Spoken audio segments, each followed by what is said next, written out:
semuanya, saya atas nama Helena Alvin Pirlia Putri Roga dari kelas 10G akan membawakan sebuah materi atau membahas sebuah materi terkait teks negosiasi. Oke, langsung saja kita ke materinya.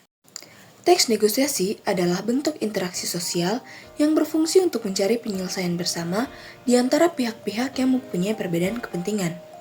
Pertama, ada tujuan teks negosiasi, yaitu 1. Mencapai kesepakatan yang memiliki kesamaan persepsi, saling pengertian, dan persetujuan.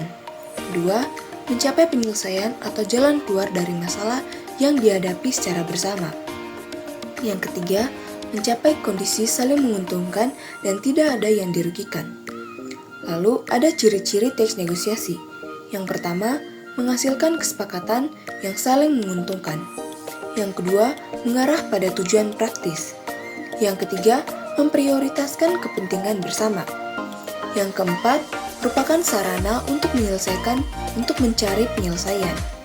Yang kelima, melibatkan dua pihak atau lebih. Yang keenam, adanya perbedaan kepentingan dari dua belah pihak. Yang ketujuh, adanya pengajuan dan penawaran. Lalu, ada negosiasi dan surat penawaran. Kita bahas yang pertama, negosiasi.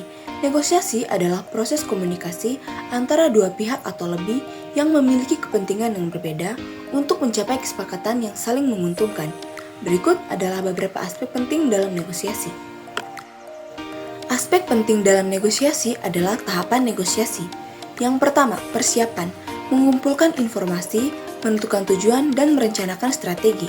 Kedua, pembukaan, membangun suasana yang baik dan menyampaikan maksud negosiasi.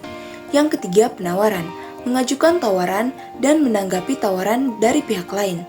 Yang keempat, tawar-menawar, mencari titik temu melalui dialog dan kompromi. Yang kelima, kesepakatan, merumuskan kesepakatan yang disetujui bersama.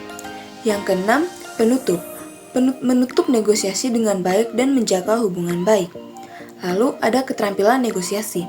Yang pertama, komunikasi yang efektif. Yang kedua, kemampuan mendengarkan aktif. Yang ketiga, kemampuan bernegosiasi dan berargumentasi. Yang keempat, kemampuan memecahkan masalah. Dan yang kelima, kemampuan untuk berkompromi. Lalu yang kedua adalah surat penawaran.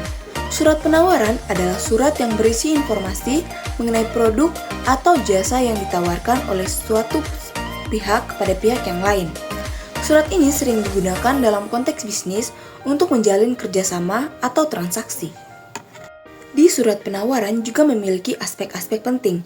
Yang pertama, ciri-ciri surat penawaran, yaitu bersifat persuasif, menggunakan bahasa yang formal dan sopan, disusun secara jelas dan ringkas, menampilkan informasi yang menarik. Lalu, ada tujuan dan isi surat penawaran. Tujuannya yang pertama, menawarkan produk atau jasa kepada pelanggan. Yang kedua, mempromosikan produk atau jasa. Dan yang ketiga, menjalin kerjasama bisnis. Isi dari surat penawaran adalah yang pertama, informasi mengenai produk atau jasa yang ditawarkan. Yang kedua, harga dan syarat pembayaran keunggulan produk atau jasa. Yang ketiga, informasi mengenai perusahaan yang menawarkan. Dan yang keempat, masa berlaku penawaran. Lalu, ada hubungan antara negosiasi dan surat penawaran. Yang pertama, surat penawaran seringkali menjadi awal dari proses negosiasi. Yang kedua, isi surat penawaran dapat dinegosiasikan lebih lanjut. Yang ketiga, negosiasi dapat menghasilkan perubahan pada syarat dan ketentuan yang tercantum dalam surat penawaran. Oke, kita akan membahas lagi tentang teks negosiasi. Di sini saya akan membahas tentang struktur teks negosiasi. Yang pertama, orientasi, bagian awal yang berisi pembukaan atau sapaan untuk memulai negosiasi.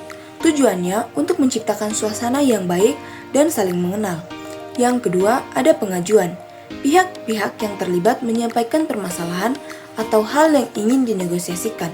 Tujuannya untuk mengungkapkan kepentingan masing-masing dari pihak. Yang ketiga, penawaran. Proses tawar-menawar antara pihak-pihak yang terlibat.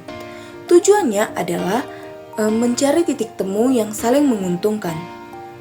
Lalu, ada persetujuan atau kesepakatan, keputusan akhir yang disetujui oleh semua pihak. Tujuannya untuk mencapai penyelesaian masalah. Dan yang terakhir ada penutup. Penutup negosiasi biasanya berisi ucapan terima kasih. Kemudian ada kaidah kebahasan teks negosiasi. Yang pertama, bahasa persuasif. Menggunakan bahasa yang membujuk atau meyakinkan pihak lain. Contohnya, sebaiknya, alangkah baiknya. Yang kedua, kalimat deklaratif. Kalimat yang berisi pernyataan atau informasi. Contohnya, harga barang ini adalah 100.000. Yang ketiga, kesantunan bahasa.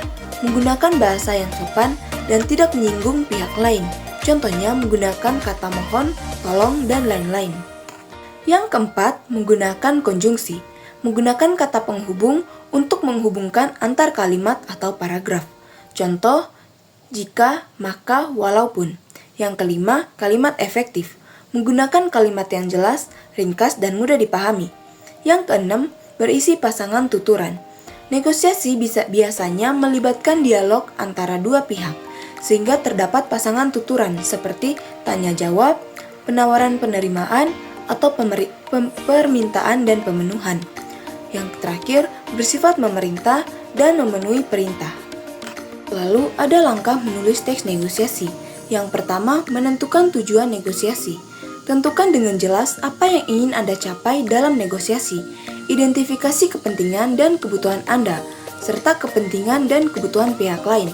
Tetapkan tujuan yang realistis dan dapat diukur. Yang kedua, menentukan pihak-pihak yang terlibat. Identifikasi siapa saja yang akan terlibat dalam negosiasi. Pelajari latar belakang, kepentingan, dan kekuatan masing-masing pihak.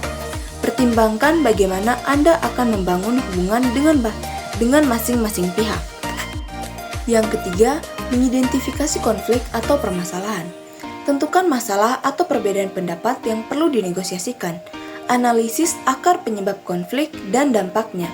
Identifikasi potensi titik temu atau kesepakatan yang saling menguntungkan.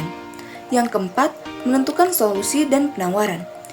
Kembangkan berbagai opsi solusi yang dapat memenuhi kepentingan semua pihak. Siapkan penawaran yang menarik dan dapat dinegosiasikan. Dan pertimbangkan konsekuensi dari setiap opsi solusi. Yang kelima, menyusun kerangka teks negosiasi. Buat kerangka teks negosiasi mencakup semua tahapan negosiasi, orientasi, pengajuan, penawaran, persetujuan, dan penutup. Tentukan poin-poin penting yang akan dibahas di setiap tahapan. Susun alur negosiasi yang logis dan efektif. Yang keenam, mengembangkan kerangka menjadi teks negosiasi utuh. Tulis teks negosiasi berdasarkan kerangka yang telah dibuat. Gunakan bahasa persuasif, sopan, dan efektif. Perhatikan struktur dan kaidah kebahasan teks negosiasi. Yang ketujuh dan terakhir, revisi dan penyuntingan. Baca kembali teks negosiasi dan perbaiki kesalahan tata bahasa atau ejaan. Pastikan teks negosiasi mudah dipahami dan sesuai dengan tujuan. Mintalah umpan balik dari orang lain untuk meningkatkan kualitas teks negosiasi.